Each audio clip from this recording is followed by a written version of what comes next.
ಕೇವಲ ಒಬ್ಬ ವ್ಯಕ್ತಿಯ ಸಮಸ್ಯೆ ಅಲ್ಲ, ಇದು ತಮಗೆ ಗೊತ್ತಿರಬೇಕು. ಬರುವ ವ್ಯಕ್ತಿಗೆ ಸಂಬಂಧಪಟ್ಟಿದ್ದಲ್ಲ, ಅದು ಕುಟುಂಬದ ನೆಮ್ಮದಿ ಇರ್ಬೋದು, ಆರ್ಥಿಕ ಸ್ಥಿತಿ ಇರ್ಬೋದು, ಮಕ್ಕಳ ಮುಂದಿನ ಭವಿಷ್ಯ ಇರ್ಬೋದು, ಇದನ್ನೆಲ್ಲ ಬಹಳ ಕುಂಠಿತಗೊಳ್ಳಿಕ್ಕೆ ಬಹಳ ಒಂದು ವ್ಯಸನನೇ ಅಂತ ಈ ಸಮಸ್ಯೆ ಅಂತ ಕಾಣ್ಬೋದು. ಇದು ತುಂಬ ಸಮಾಜದಲ್ಲಿ ಬಹಳ ಪರಿಣಾಮಕಾರಿಯಾಗಿ ಗಂಭೀರ ಪರಿಣಾಮನ ಹಮ್ಮಿಕೊಳ್ತದೆ. ಈ ಶಿಬಿರದಲ್ಲಿ ಎಲ್ಲ ಗಣ್ಯರು ಸಹ ಒಂದು ಆಯೋಜನೆ ಮಾಡಬೇಕಂತ ಹೇಳ್ತಾ, ಮಧ್ಯವರ್ತಿ ಶಿಬಿರದ ಉದ್ದೇಶ ಕೇವಲ ನಾವು ಏನು ಮದ್ಯ ವ್ಯಸನವನ್ನು ಬಿಡಿಸೋದಷ್ಟೇ ಅಲ್ಲ, ವ್ಯಕ್ತಿಯ ಆತ್ಮವಿಶ್ವಾಸ ಇರ್ಬೋದು, ಆರೋಗ್ಯಕರ ಗೌರವಯುತ ಜೀವನ ನಡೆಸಲಿಕ್ಕೆ ಎಲ್ಲ ಅನುವು ಮಾಡಿಕೊಡ್ತಾರೆ. ದಯವಿಟ್ಟು ಎಲ್ಲ ಶಿಬಿರಗಳು ಇದನ್ನು ಸದುಪಯೋಗ ಪಡಿಸಬೇಕಂತಲೂ ಸಹ ಈ ಸಂದರ್ಭದಲ್ಲಿ ಹೇಳ್ತೇನೆ. ಮದ್ಯಪಾನದಿಂದ ತನ್ನ ಕುಟುಂಬಕ್ಕೆ ನೀಡುವ ಅತ್ಯಂತ ದೊಡ್ಡ ಕೊಡುಗೆ ಅಂತಲೇ ನಾವು ಈ ಸಂದರ್ಭದಲ್ಲಿ ಪ್ರತಿಯೊಬ್ಬ ನಾಗರಿಕರ ಆರೋಗ್ಯ ಒಂದು ವ್ಯವಸ್ಥಿತವಾಗಿರ್ಬೇಕು ಅಂದರೆ ಈ ಮದ್ಯಪಾನದಿಂದ ನಾವು ದೂರ ಇರಬೇಕಾಗ್ತದೆ. ಅದರಿಂದ ಎಲ್ಲ ಶಿಬಿರಾರ್ಥಿಗಳು ಏನು ಆಯೋಜನೆ ಮಾಡಿದ ಶಿಬಿರನೆಲ್ಲ ಸದುಪಯೋಗ ಪಡಿಸ್ಕೊಂಡು ಏನು ಈಗ 7 ದಿನ ಕಾರ್ಯಕ್ರಮ ಇದೆ, ಅದನ್ನ ಕಾರಣವಾಗಿ ನಾವು ಮೌಲ್ಯಯುತವಾಗಿ ನೀವು ಆಯೋಜನೆ ಮಾಡಿಕೊಂಡು ಅವ್ರು ಏನು ಹೇಳ್ತಾರೆ, ಡೈನೆಸಿಸ್ ಕೊಡ್ತಾರೆ, ಯೋಗ ಇರ್ಬೋದು, ಡ್ಯಾನ್ಸ್ ಇರ್ಬೋದು, ನುಡಿಗಳು ಇರ್ಬೋದು, ಎಲ್ಲ ಏನಿದೆ ಅದನ್ನ ಸದುಪಯೋಗ ಪಡಿಸ್ಕೊಂಬಂತ ಮತ್ತೊಂದು ಹೇಳ್ತಾ, ಕುಟುಂಬದ ಸದಸ್ಯರು ಕೂಡ ಈ ಶಿಬಿರಾರ್ಥಿಗಳಿಗೆ ನೀವು ಪ್ರೋತ್ಸಾಹ, ಪ್ರೀತಿ ಮತ್ತು ಮಾನಸಿಕ ಬೆಂಬಲ ನೀಡಬೇಕಂತ ಹೇಳ್ತಾ ಎಲ್ಲರೂ ಈ ಶಿಬಿರಾರ್ಥಿಗಳು ಈ ಕಾರ್ಯಕ್ರಮ. ಗೌರಿಬಿದನೂರಿನಲ್ಲಿ ಶ್ರೀ ಕ್ಷೇತ್ರ ಧರ್ಮಸ್ಥಳ ಗ್ರಾಮಾಭಿವೃದ್ಧಿ ಯೋಜನೆ ವತಿಯಿಂದ 2112ನೇ ಮದ್ಯವರ್ಜನ ಶಿಬಿರಕ್ಕೆ ಚಾಲನೆ.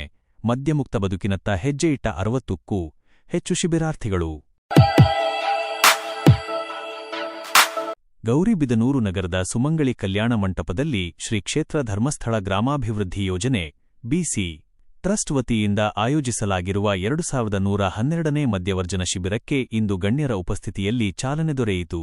ಕುಡಿತದ ಚಟದಿಂದ ಹೊರಬಂದು ಹೊಸ ಬದುಕು ರೂಪಿಸಿಕೊಳ್ಳುವ ಉದ್ದೇಶದಿಂದ 60ಕ್ಕೂ ಹೆಚ್ಚು ಶಿಬಿರಾರ್ಥಿಗಳು ಈ ಶಿಬಿರದಲ್ಲಿ ಪಾಲ್ಗೊಂಡಿದ್ದಾರೆ. ಶ್ರೀ ಕ್ಷೇತ್ರ ಧರ್ಮಸ್ಥಳ ಗ್ರಾಮಾಭಿವೃದ್ಧಿ ಯೋಜನೆ ಬಿಸಿ ಟ್ರಸ್ಟ್ ವತಿಯಿಂದ ಗೌರಿಬಿದನೂರಿನ ಸುಮಂಗಳಿ ಕಲ್ಯಾಣ ಮಂಟಪದಲ್ಲಿ 8 ದಿನಗಳ ಕಾಲ ನಡೆಯಲಿರುವ ಈ ಮದ್ಯವರ್ಜನ ಶಿಬಿರವನ್ನು ದೀಪ ಬೆಳಗಿಸುವ ಮೂಲಕ ಉದ್ಘಾಟಿಸಲಾಯಿತು. ಶಿಬಿರಾರ್ಥಿಗಳು ಮುಂದಿನ 8 ದಿನಗಳ ಕಾಲ ವ್ಯಸನಮುಕ್ತ ಜೀವನ ನಡೆಸಲು ಅಗತ್ಯವಾದ ಮಾರ್ಗದರ್ಶನ ಮತ್ತು ಚಿಕಿತ್ಸೆಯನ್ನು ಇಲ್ಲಿ ಪಡೆದುಕೊಳ್ಳಲಿದ್ದಾರೆ.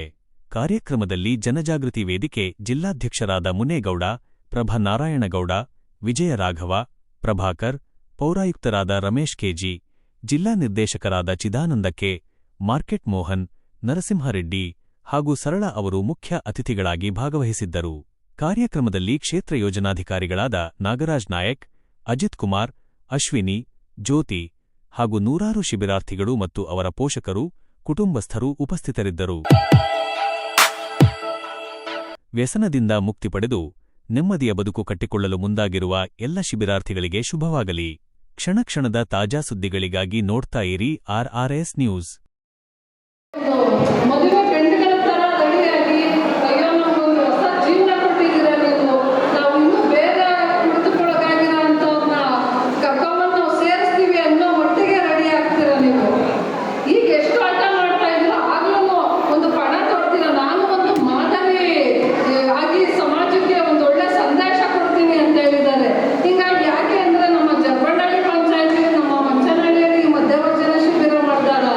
ಮಂಚನಹಳ್ಳಿಯಲ್ಲಿ ತುಂಬಾ ಜನ ಸೇರಿಸಿದ್ರು.